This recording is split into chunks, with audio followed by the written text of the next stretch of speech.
This isn't just a watch. It's your confession. The hotel room in Portland felt like a tomb at 11 p.m., all beige walls and recycled air that tasted like disappointment. I propped my laptop on the scratchy comforter and hit the video call button, needing to hear Elise's voice after a day of mind-numbing police conference seminars about community policing in the digital age. "Hey, babe," I said when her face filled the screen, that familiar smile that had hooked me 22 years ago still doing something to my chest. "Miss me yet?" "Always," she laughed, but something felt off. Her eyes kept darting away from the camera, and she was wearing that silk blouse I'd bought her for Christmas, at 11 p.m. on a Tuesday. "How's the conference?" "About as exciting as watching paint dry in slow motion. Bunch of chiefs talking about body cams like they invented fire." I leaned back against the headboard, studying her face. 20 years as a detective teaches you to read micro-expressions, and Elise was broadcasting nervous energy like a neon sign. "You okay? You seem jumpy." "Just tired from work. Big presentation tomorrow for the Henderson account." She stood up from our bed, and I caught a glimpse of something that made my blood freeze. There, on my side of the nightstand, sat a red-faced Rolex Submariner, the kind that costs more than my annual salary. The kind I definitely didn't own. "Nice new clock, babe," I said, keeping my voice light while my detective brain started cataloging details. "When did we get that fancy timepiece?" Elise's laugh came out too sharp, too quick. "Oh, that old thing? Found it at a garage sale, thought it looked nice." She moved to block the camera's view of the nightstand. "Probably fake anyway." "Old thing?" That watch looked like it had never seen a day of honest work. And Elise Bishop, creative director at Haynes & Associates, wouldn't be caught dead at a garage sale. She bought her coffee at boutique shops that charged $8 for what most people called a latte. "Right," I said. "Well, I guess Santa shops at yard sales now." "Tom, you're being weird. It's just a clock." Just a clock. My wife of 18 years was calling a $5,000 Rolex just a clock and expecting me to buy it. The same woman who researched dishwashers for 3 months before making a purchase was now impulse buying luxury watches at garage sales. "You're right, sorry. Long day." I forced a smile. "I should let you get some sleep. Love you." "Love you too. Drive safe tomorrow." The screen went black, but I kept staring at it. In the reflection, I could see my own face. 42 years old, graying at the temples, crow's feet that came from squinting at crime scenes and liars. Right now, I looked like a man who'd just been sucker punched. I opened my laptop's browser and logged into the department's remote access system. One of the perks of being a detective, I could check our neighborhood's traffic cameras from anywhere. Just routine security, I told myself, making sure everything was normal at home while I was away. The timestamp showed 9:47 p.m. 2 nights ago. There was my house, quiet and dark except for the bedroom light. And there, pulling into my driveway like he owned the place, was a silver BMW X5. License plate clear as day. Haynes 1, Carter Haynes, my wife's boss. I sat back in that cheap hotel chair and felt something cold settle in my stomach. Carter Haynes, 45 years old, CEO of Haynes & Associates, the kind of guy who wore $1,000 suits and had his teeth professionally whitened. The kind of guy who probably owned multiple Rolexes. The kind of guy who was apparently comfortable enough in my house to leave his watch on my nightstand. I picked up my phone and dialed the airline. "Hi, I need to cancel my return flight tomorrow and book the earliest one out tonight." "Sir, it's almost midnight. The earliest flight would be—" "Whatever you have. I need to get home." 20 minutes later, I was throwing clothes into my suitcase with hands that wanted to shake but wouldn't let themselves. Tom Bishop didn't shake. Tom Bishop investigated. Tom Bishop gathered evidence and built cases and took down lying, cheating pieces of garbage one careful step at a time. But first, Tom Bishop was going to have a little chat with his loving wife. I called George and Linda Hartwell, Elise's parents, from the airport at 5 a.m. "Tom?" Linda's voice was thick with sleep. "Is everything all right? Where are you?" "Just landed in Boston. Thought I'd surprise Elise with breakfast. You know how she loves those blueberry pancakes from Sullivan's. Want to join us? Make it a family thing?" "Oh, how sweet. George, wake up. Tom's making breakfast for Elise." I could hear the genuine warmth in her voice, and it made what I was about to do feel even more necessary. "We'll be there in an hour." "Perfect. Don't call ahead. I want it to be a surprise." The drive home took 43 minutes. I used every one of them to plan what I was going to say, how I was going to handle this. By the time I pulled into my driveway, right next to that silver BMW X5, I was calm. Detective calm. The kind of calm that comes right before you kick down a door. I let myself in through the front door as quietly as possible. The house smelled like coffee and something else, expensive cologne that definitely wasn't mine. From upstairs, I could hear voices, Elise's laugh, a deeper voice responding. They were in my kitchen. I walked up those stairs like I was approaching a crime scene, each step deliberate and silent. At the top, I could see into the kitchen through the doorway. Elise was there in a silk robe, my Christmas gift robe, leaning against the counter. And there was Carter Haynes, wearing my Harvard Police Academy t-shirt and a pair of boxers, making coffee with my French press, making himself right at home. I checked my watch. 6:47 a.m. The in-laws would be here in 13 minutes. "Morning, honey," I called out, stepping into the kitchen doorway. "I'm home early." The coffee mug slipped from Carter's hand and shattered on the tile floor. Elise went white as paper, her mouth opening and closing like a fish out of water. "Tom," she gasped. "I thought, I said a lot of things." I looked at Carter, who was standing there in my shirt like a deer in headlights. "Morning, Carter. Nice shirt. Looks familiar." "This isn't," Carter started. "What it looks like," I finished. "Funny thing about being a detective, Carter. I've heard that line about 1,000 times, usually from people who are guilty as heck." I walked to the coffee maker, stepping around the broken mug. "By the way, you might want to get dressed. Elise's parents will be here any minute. I invited them for breakfast." "You what?" Elise's voice came out as a squeak. "Surprise family breakfast. Your mom was so excited." I poured myself coffee from the pot Carter had been making, took a sip. "Not bad. You make good coffee, Carter. Too bad you can't make good choices." The sound of a car in the driveway made everyone freeze. "That'll be George and Linda," I said cheerfully. "Carter, I'd suggest the back door, unless you want to explain to your employee's parents why you're wearing her husband's clothes." Carter grabbed his suit from the kitchen chair, wrinkled now, expensive fabric that probably cost more than most people's rent, and bolted for the sliding door to the deck. "Don't forget your watch," I called after him, pulling the red Rolex from my pocket. I'd taken it from the nightstand on my way upstairs. "Wouldn't want you to lose track of time." I threw it at his head. It bounced off his shoulder and clattered across the deck. "Tom, please," Elise whispered. "Let me explain." "Oh, you'll get your chance to explain right about now, actually." The front door opened and Linda's voice called out, "Elise, Tom, we brought orange juice." The next hour was a masterpiece of awkward theater. Elise scrambled upstairs to get dressed while I made small talk with George and Linda about the weather, the Red Sox, anything except the fact that their daughter had just been caught in silk pajamas with her boss at 7 in the morning. "Where's Elise?" Linda asked, setting a container of fresh orange juice on the counter. "I thought she'd be down here cooking already. You know how she is about her presentations." "She'll be right down, just getting herself together." I started pulling ingredients from the fridge. "So, George, how's the retirement treating you?" "Can't complain. Been working on that deck project I mentioned. Linda keeps finding new things for me to build." George was a good man, 30 years as an accountant, honest as the day was long. He deserved better than what was about to happen to his family. Elise appeared 15 minutes later, showered and dressed in her power suit, makeup perfect except for the slight tremor in her hands as she poured coffee. "Mom, Dad, what a nice surprise," she said, kissing their cheeks. "Tom didn't mention you were coming." "He wanted to surprise you," Linda beamed. "Isn't that sweet? Flying home early just to make you breakfast before your big presentation." "Sweet," Elise repeated, shooting me a look that could have cut glass. "That's my Tom, full of surprises." We made it through breakfast without anyone losing their cool. George told stories about his deck project. Linda updated us on neighborhood gossip. Elise pushed pancakes around her plate and checked her phone every 30 seconds. I played the devoted husband, asking about her presentation, wondering if she needed a ride to work. "No," she said quickly. "I mean, I have my car, and I need to get there early, lots to prepare." "Of course, big day at Haynes & Associates." The name made her flinch. After her parents left, Elise and I stood in the kitchen, the silence stretching between us like a tripwire. "Tom," she started. "How long?" "What?" "How long, Elise? How long have you been screwing your boss in our bed?" She flinched like I'd slapped her. We're not. Cut the crap."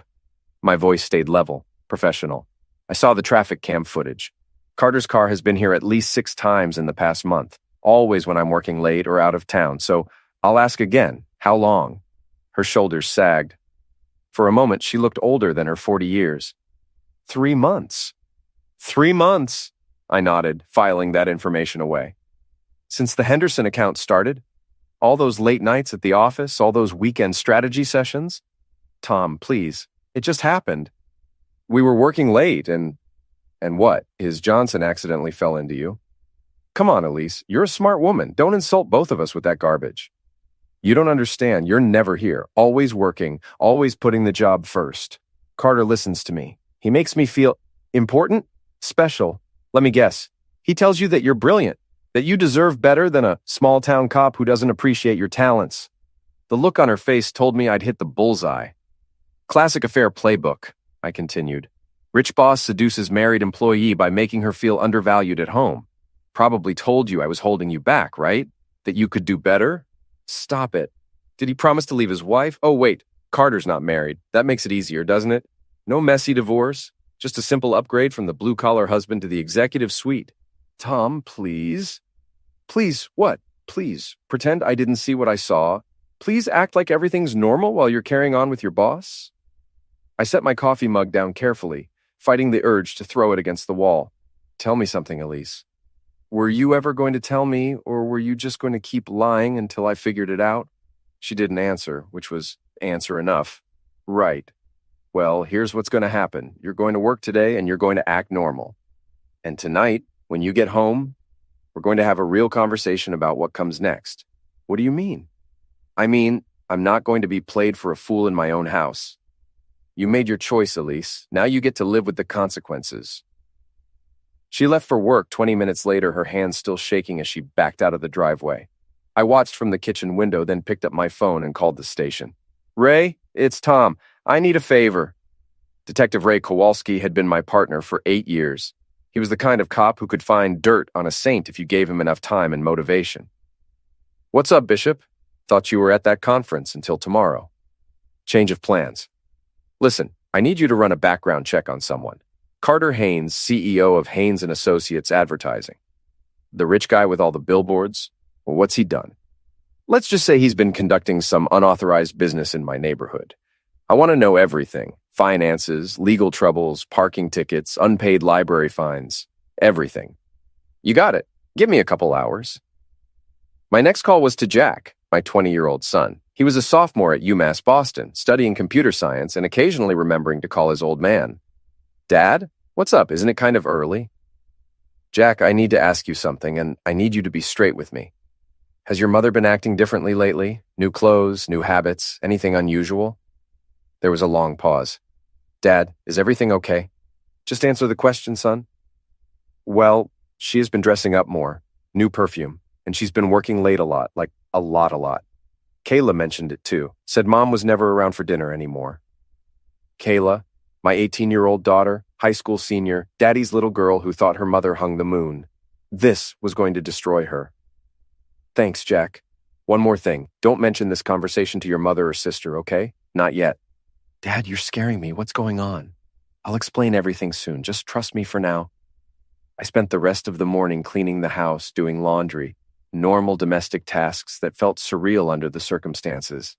Every time I touched something, our wedding photos, Elise's coffee mug, the throw pillows she'd picked out last spring, I wondered how long she'd been living this double life.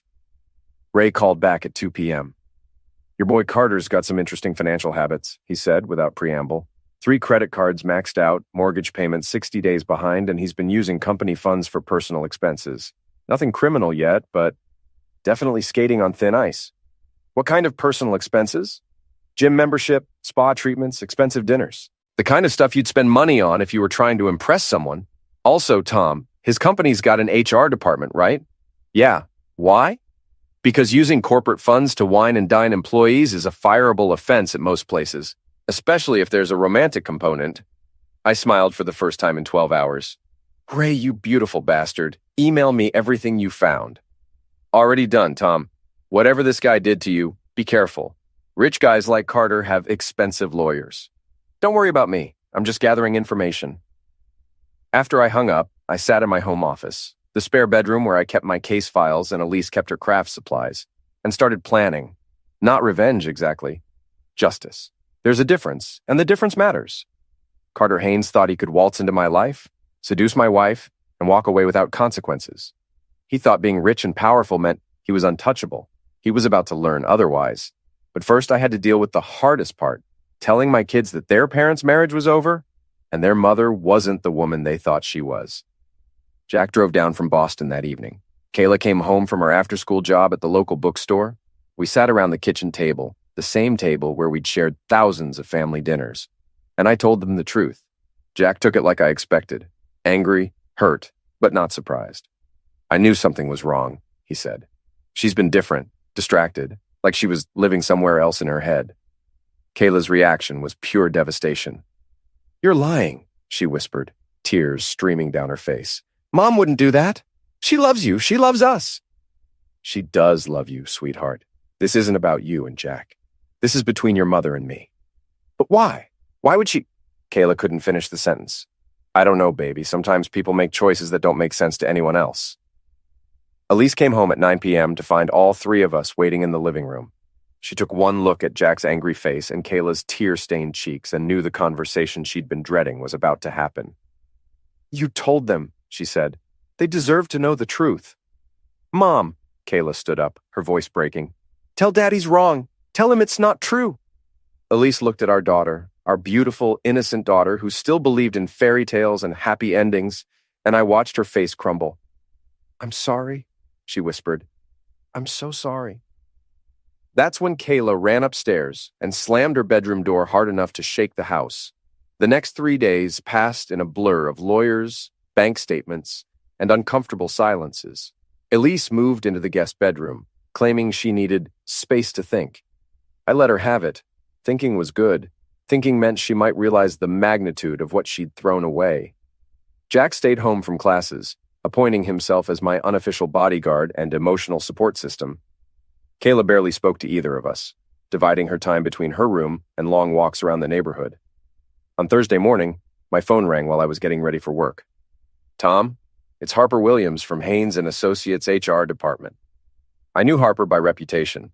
Elise had mentioned her a few times, usually in the context of office politics and personality conflicts. Apparently, Harper and Carter had a history of professional disagreements. "What can I do for you, Harper?" "I was wondering if we could meet for coffee. There are some things about your wife's situation that you should know." We met at Sullivan's Diner, the same place where I'd planned to surprise Elise with breakfast 4 days earlier. Harper was a sharp-dressed woman in her 50s with the kind of direct gaze that suggested she didn't suffer fools gladly. "I'm going to be straight with you, Tom. Carter Haynes is a predator. Your wife isn't his first affair, and she won't be his last." "How many others?" "That I know of, 3 in the past 5 years. All married employees, all women he had power over.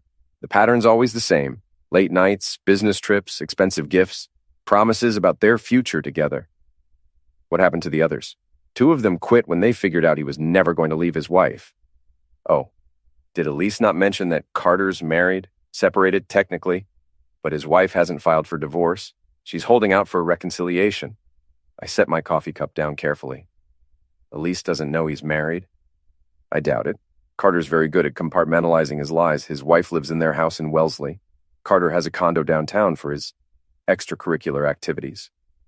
"Why are you telling me this?" Harper's smile was sharp as a blade. "Because Carter Haynes has been draining this company with his personal expenses and payouts to silence misconduct claims. The board of directors is finally paying attention, and they've asked me to compile a comprehensive report on his conduct." "What kind of report?" "The kind that ends careers. I have documentation of inappropriate relationships, misuse of company funds, and a pattern of behavior that opens us up to massive liability. All I need is one more complaint to make it stick." I understood what she was offering. "What do you need from me?"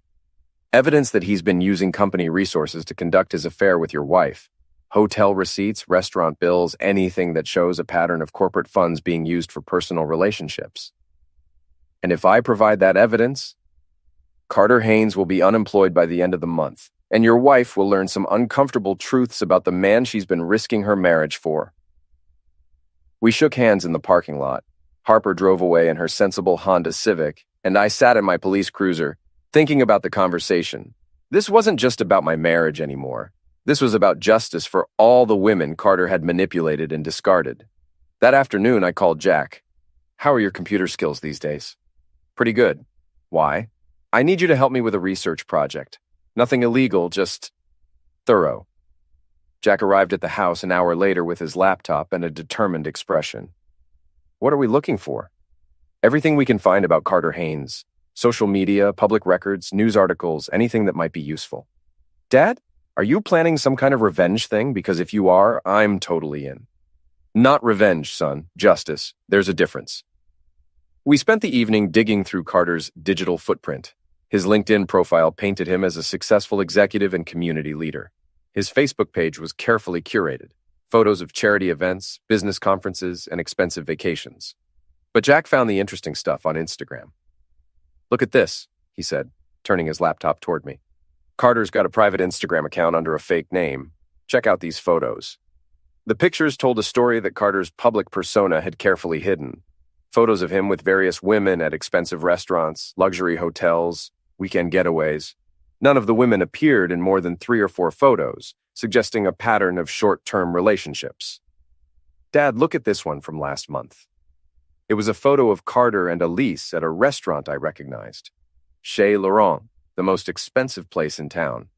Elise was wearing a dress I'd never seen before, something that probably cost more than my monthly salary. The caption read, "Good things come to those who wait." When was this taken? Jack checked the metadata. 3 weeks ago, Tuesday night. Wasn't that when Mom said she was working late on the Henderson presentation? Yeah, it was. We found 6 more photos of Carter and Elise together, all taken at expensive venues, all on nights when she told me she was working late. The evidence was mounting. My phone buzzed with a text from Ray. "Found something interesting about your boy Carter. Can you meet me at the Blue Bucket tonight?" The Blue Bucket was the local cop bar, the kind of place where off-duty officers went to complain about their shifts and drink away the day's frustrations. Ray was waiting in a corner booth with a beer and a manila folder. "Your friend Carter's been a busy boy," he said, sliding the folder across the table. "Take a look." The folder contained copies of police reports, credit checks, and financial records. Carter had been pulled over for DUI 6 months earlier. Charges dropped thanks to an expensive lawyer. He'd been sued by 2 former employees for inappropriate conduct, cases settled out of court with confidentiality agreements. His credit report showed a man living far beyond his means. "Here's the interesting part," Ray said, pulling out a bank statement. "Carter's been writing checks to a private investigator. Want to guess what he was investigating?" "Tell me." "You. Tom Bishop. Address, employment history, financial records, the works. He's been digging into your background for the past 2 months. I stared at the bank statement, feeling something cold settle in my stomach. Why would he investigate me? Maybe he wanted to know what kind of husband he was stealing a wife from. Or maybe he was looking for dirt to use against you if things got messy. Did he find anything? Ray grinned. Clean as a whistle, partner. 20-year career, no complaints, no financial problems, no skeletons in your closet. Must have disappointed him. I drove home that night with my head spinning. Carter hadn't just seduced my wife. He'd been planning it, researching me, treating my marriage like a hostile takeover. The house was dark except for the light in Elise's temporary bedroom. I could hear her on the phone, voice low and urgent. I know it's complicated, Carter, but Tom knows. He's not going to just let this go. I stood outside her door, listening. What do you mean? What kind of man is he? He's my husband. Was my husband. I don't know anymore. A pause. No, he hasn't threatened me, but he's a cop, Carter. He knows how to find things out. What if he... Another pause, longer this time. I can't keep living like this. The kids hate me. My parents don't know what to think. Maybe we should just... I heard footsteps approaching the door and moved quickly toward my own bedroom. But I'd heard enough. Elise was having doubts. Carter was worried about what I might discover. Good. They should be worried. The next morning, Elise came downstairs dressed for work, her face pale and drawn. She'd lost weight in the past week, and there were dark circles under her eyes that makeup couldn't quite hide. Tom, we need to talk. I'm listening. I think I made a mistake. A terrible mistake. I poured myself coffee, taking my time. What kind of mistake? Carter isn't who I thought he was. He's been lying to me. About a lot of things. Such as, He's married, Tom. Still married. His wife thinks they're working on a reconciliation. I kept my expression neutral. Is that so? He told me he was divorced. He told me a lot of things that weren't true. She sat down at the kitchen table, her hands shaking. I don't know how this happened. I don't know how I became this person. You became this person by making choices, Elise. Every day for 3 months you chose to lie to me, to lie to our kids, to sneak around with your boss. Those weren't accidents. They were decisions. I know, and I'm sorry. I'm so sorry. Sorry doesn't fix this. What if I ended it? What if I told Carter it was over and we tried to work things out? I looked at my wife, really looked at her. She was still beautiful, still the woman I'd fallen in love with in college, but something fundamental had changed. The trust was gone, shattered like that coffee mug Carter had dropped in our kitchen. It's too late for that, Elise. Tom, please. No, you don't get to cheat on me for 3 months, plan a future with another man, and then come crawling back when you realize he's not Prince Charming. That's not how this works. She started crying then, the kind of desperate tears that come when someone realizes they've lost everything that mattered. What happens now? Now you face the consequences of your choices, and Carter faces the consequences of his. She looked up at me through her tears. What does that mean? It means I'm not going to quietly disappear so you two can live happily ever after. Carter Haynes picked the wrong man's wife to seduce. He's about to learn that some people fight back. The next phase of my plan required patience and precision. I wasn't going to destroy Carter Haynes in a fit of rage. I was going to dismantle him systematically, using the same methodical approach I'd used to build a criminal case. Harper Williams proved to be an invaluable ally. Over the next week, she provided me with copies of Carter's expense reports, travel receipts, and credit card statements tied to his corporate account. The pattern was clear. Expensive dinners, luxury hotels, spa treatments, all charged to Haynes and Associates, and all coinciding with his various affairs. The board meeting is scheduled for next Friday, Harper told me during our second coffee meeting. I'll be presenting my findings about Carter's conduct and misuse of company funds. Your documentation will be the centerpiece of my report. What about Elise? What about her? She's an employee who was manipulated by her supervisor. Unless she was aware that he was using company money for their dates, she's a victim, not a perpetrator. I appreciated Harper's clinical approach to the situation. This wasn't about destroying my wife. It was about holding Carter accountable for his pattern of predatory behavior. Jack had been busy with his own research project. He'd managed to identify 3 of Carter's previous affair partners through social media cross-referencing and public record searches. 2 of them still live in the area, he reported. Jennifer Walsh and Susan Chen. Both of them worked for Carter's company. Both of them quit abruptly after their relationships ended. Think they'd be willing to talk? Jennifer might. She's been posting some pretty bitter stuff about corporate executives and workplace maltreatment. Susan's harder to read. She moved to California after she quit, but she's still connected to some of her old coworkers on LinkedIn. I decided to approach Jennifer first. She was working as a freelance graphic designer now, operating out of a small studio downtown. I called her on Tuesday afternoon, identifying myself as a detective investigating workplace maltreatment claims. This is about Carter Haynes, isn't it? She said without preamble. What makes you say that? Because he's the only boss I ever had who belonged in jail. Can we meet in person? This isn't the kind of conversation I want to have over the phone. Jennifer Walsh was a striking woman in her early 30s, with short red hair and the kind of direct gaze that suggested she'd learned some hard lessons about trusting the wrong people. We met at her studio, surrounded by design mock-ups and half-finished projects. Carter destroyed my career, she said, getting straight to the point.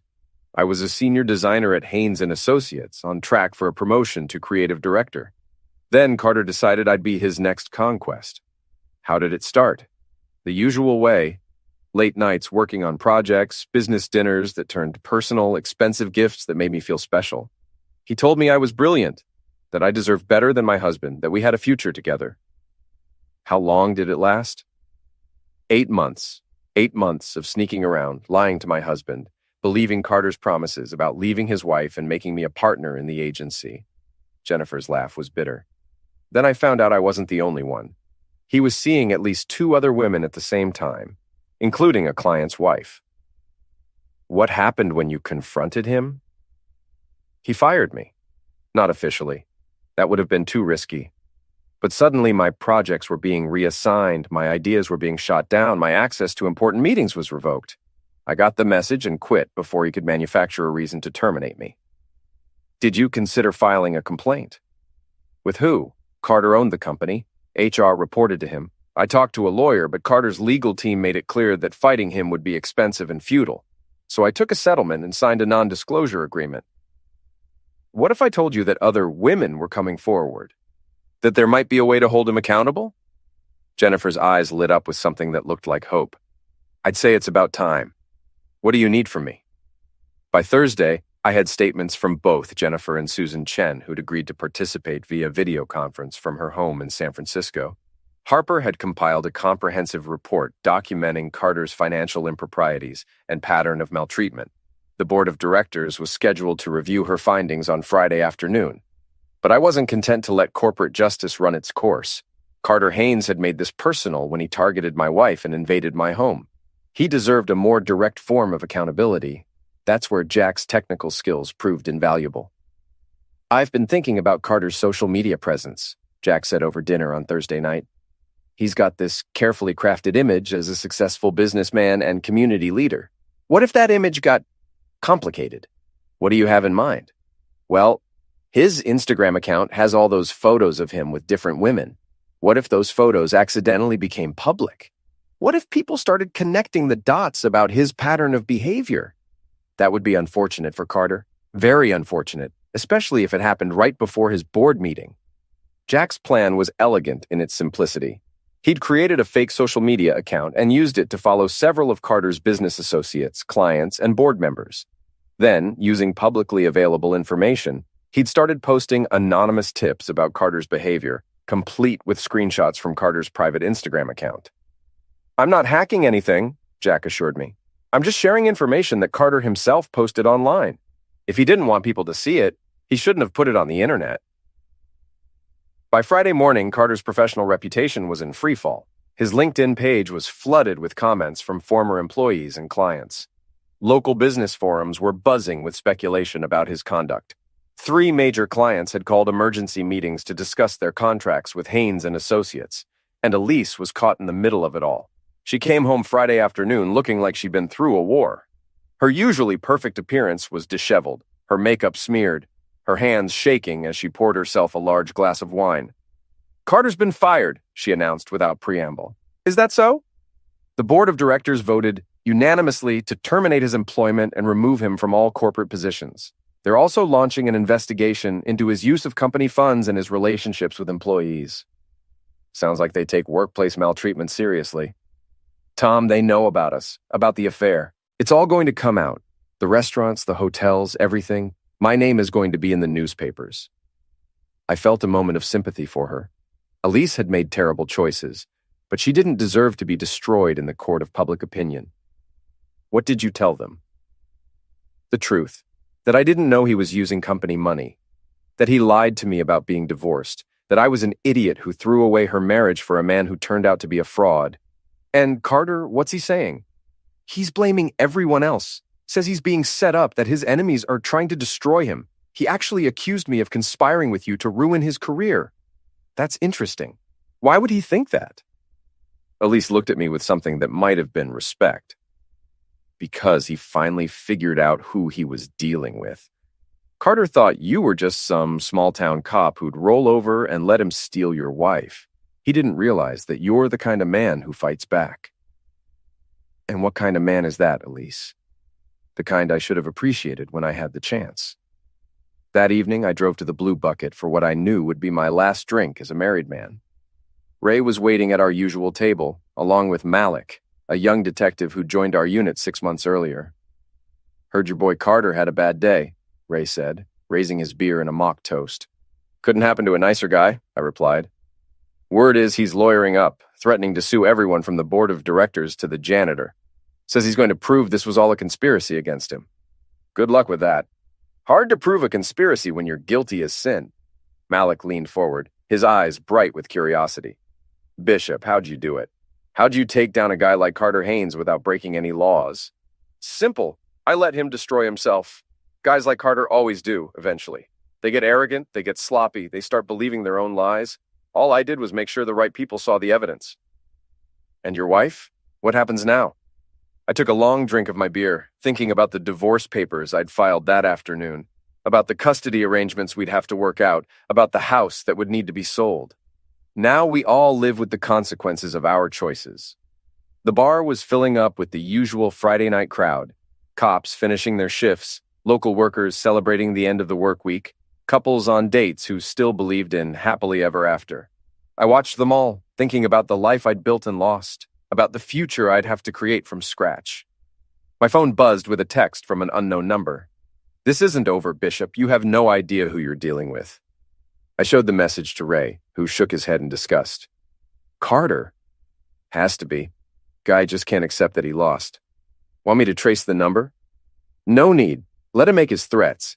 If he's stupid enough to escalate this, I'll be ready." But as I drove home that night, I couldn't shake the feeling that Carter Haynes wasn't done with me yet. Men like him didn't go quietly into the night. They fought back, and they fought dirty. I was about to learn just how dirty Carter was willing to get. The weekend passed quietly, but I could feel the storm building. Elise spent most of Saturday packing her belongings, preparing to move in with her parents until she could find her own place. Kayla helped her, still barely speaking to me, still convinced that somehow this was all my fault. Jack, on the other hand, had appointed himself as my personal intelligence officer. "Carter's been busy," he reported Sunday morning, showing me his laptop screen. "He's hired a private investigator and a reputation management company. He's also been reaching out to his old contacts, trying to find another job. Any luck? Not much. Word travels fast in the advertising world. Nobody wants to hire a guy who's been fired for misconduct and shady financial dealings. What about the PI? That's the interesting part. The guy he hired specializes in digging up dirt on law enforcement officers. Carter's not just trying to rebuild his reputation, he's trying to destroy yours." I wasn't surprised. Men like Carter always played offense when their backs were against the wall. If he couldn't win legitimately, he'd try to drag me down to his level. "Let him dig," I told Jack. 20 years on the force, clean record, no skeletons in my closet. If Carter wants to waste his money on a fishing expedition, that's his choice. But Carter's next move caught me off guard. Monday morning, I arrived at work to find internal affairs waiting in my office. Lieutenant Sarah Morrison was a tough, no-nonsense investigator who'd earned respect throughout the department for her fairness and thoroughness. "Tom, we need to talk. There's been a complaint filed against you." "What kind of complaint?" "Maltreatment, stalking, and misuse of police resources. The complainant alleges that you've been using department databases and contacts to conduct a personal vendetta against him." I sat down heavily in my desk chair. "Carter Haynes." "That's right. He's provided a detailed statement claiming that you've been harassing him and his associates, accessing confidential information illegally, and using your position as a police officer to intimidate him. Sarah, you know me. You know I wouldn't. I know you're going through a difficult divorce, and I know this Carter guy was involved with your wife. I also know you're smart enough not to do anything that would jeopardize your career." She pulled out a thick folder. "But I have to investigate every complaint that comes through this office. So let's go through this step by step." The next 2 hours were grueling. Morrison went through every database search I'd run, every contact I'd made, every piece of information I'd gathered about Carter. She was thorough, but fair, and by the end of the interview, it was clear that Carter's complaint was baseless. "Everything you did was within department policy," she concluded. "You had legitimate reasons to run background checks on someone who was in your home and had access to your personal information. Your contacts with other agencies were appropriate and professional, and there's no evidence that you used confidential information inappropriately. So the complaint is unfounded?" "The complaint is BS," Morrison said bluntly. "But Tom, be careful. This guy is playing hardball, and he's got resources. He's going to keep coming after you until he finds something that sticks." She was right. Over the next week, Carter escalated his campaign against me. He filed complaints with our mayor's office, the city council, and the state police. He hired a lawyer to send threatening letters to my department. He even tried to get a restraining order against me, claiming I was stalking him. None of it worked. Every investigation cleared me of wrongdoing. Every complaint was dismissed for lack of evidence. But the constant scrutiny was wearing, and I could see it was affecting my colleagues' perception of me. "Guy's like a tick," Ray observed during one of our coffee breaks. "Just keeps burrowing in deeper, hoping to hit something vital." "He's desperate," I replied. Desperate men make mistakes. Carter's biggest mistake came the following Thursday. I was working late, catching up on paperwork when my phone rang. The caller ID showed Carter's number. Bishop. We need to talk. Carter's voice was slurred. He'd been drinking. I don't think that's a good idea, Carter. Meet me at the construction site on Maple Street. 1 hour. Come alone. Why would I do that? Because if you don't, I'm going to make sure everyone in this town knows what kind of man you really are. I've got photos, Bishop. Photos of you that your wife took. Photos she shared with me when we were laughing about what a pathetic loser she married. The line went dead. I sat there for a moment, processing what Carter had just said. Then I called Jack. Can you meet me at the Maple Street construction site and bring your phone? We might need to record a conversation. Dad, is this safe? Shouldn't you bring backup? Probably. But if I show up with half the police force, Carter will just lawyer up and disappear. This might be our only chance to get him to incriminate himself. The construction site was a half-finished office building, all concrete and steel beams reaching toward the dark sky. Carter was waiting by his BMW, a bottle of expensive whiskey in one hand and his phone in the other. He looked terrible, unshaven, clothes wrinkled, eyes red with exhaustion and alcohol. The past 2 weeks had clearly taken their toll. Bishop, he called out as I approached. Glad you could make it to our little chat. What do you want, Carter? I want my life back. I want my job back. I want you to call off your dogs and let me rebuild what you destroyed. I didn't destroy anything. You did that all by yourself. Bees, Carter's voice echoed off the concrete walls. You orchestrated this whole thing. You and that witch Harper Williams and whoever else you've got in your pocket. You couldn't stand that your wife preferred a real man to some small-town cop with delusions of grandeur. I kept my voice level, professional. Carter, you're drunk. Go home, sleep it off. We can discuss this when you're sober. I'm not going anywhere until you admit what you did, until you admit that you set me up. The only thing I did was catch you screwing my wife in my kitchen. Everything else, your financial problems, your history of maltreatment, your pattern of predatory behavior, that's all on you. Carter took a long drink from his bottle, then threw it against a concrete pillar. It shattered in a spray of glass and whiskey. You think you're so smart, don't you? You think you've won. But I know things about you, Bishop. Things your wife told me when we were in bed together. Things that would destroy your reputation if they got out.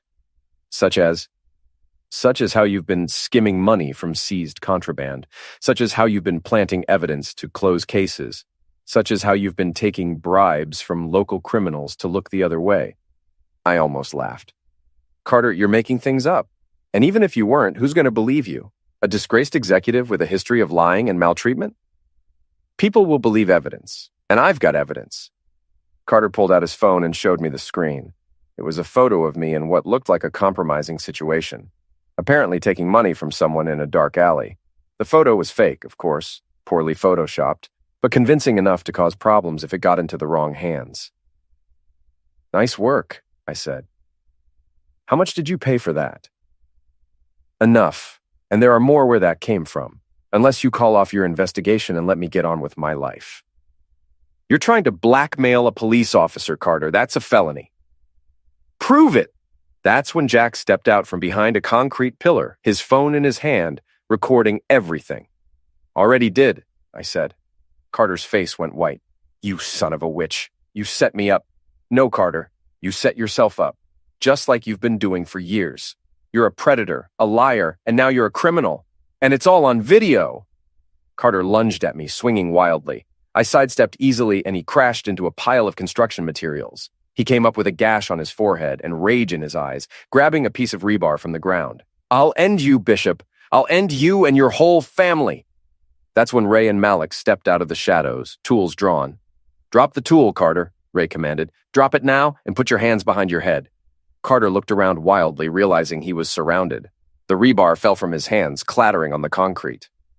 You're under arrest for attempted blackmail, making terrorist threats, and assault with a deadly tool, I said, pulling out my handcuffs. You have the right to remain silent. I suggest you use it. As we led Carter away in handcuffs, I felt something I hadn't experienced in weeks. Satisfaction. Not happiness. My marriage was still over. My family was still broken. My life was still in shambles. But justice had been served. Carter Haynes had finally faced the consequences of his actions. The next morning, I sat in my kitchen with a cup of coffee and the local newspaper. The headline read, "Local Executive Arrested on Blackmail Charges." The article detailed Carter's arrest, his history of maltreatment, and his systematic misuse of corporate funds. Elise appeared in the doorway, fully dressed and carrying a suitcase. "I saw the news," she said quietly. "Carter's going to prison, probably for several years between the blackmail charge and the financial crimes." "Good. He destroyed a lot of lives, including his own." She set her suitcase down. "Tom, I know it's too late for us. I know I threw away the best thing in my life for a man who turned out to be a monster, but I want you to know that I'm sorry, truly, deeply sorry. I know you are, Elise. Will you ever be able to forgive me?" I looked at the woman I'd loved for more than half my life, the mother of my children, the person who'd shared my dreams and built a future with me before throwing it all away. "Maybe someday, but not today." She nodded, tears streaming down her face. "I understand. I hope you can find happiness again. You deserve better than what I gave you." After she left, I sat alone in the house we'd shared for 15 years, listening to the silence. My phone buzzed with messages from friends and colleagues, congratulating me on Carter's arrest. Jack called to check on me. Ray invited me out for a celebratory drink, but I didn't feel like celebrating. I felt empty, drained, like a man who'd won a war but lost everything that mattered in the process. Still, as I looked around the kitchen where this whole nightmare had started, where I'd caught my wife with her lover, where I'd made the decision to fight back instead of quietly accepting my fate, I felt something else too. Pride, self-respect, the knowledge that when Tom Bishop was betrayed and humiliated, he didn't just roll over and take it, he fought back, and he won. Carter Haynes had thought he could waltz into my life, steal my wife, and walk away without consequences. He'd thought being rich and powerful made him untouchable. He'd been wrong. And now he was going to spend the next few years in a prison cell thinking about the red Rolex that had started it all, and the small-town cop who'd refused to be played for a fool. Funny thing about timepieces, doesn't matter how much they cost. When your time's up, it's up.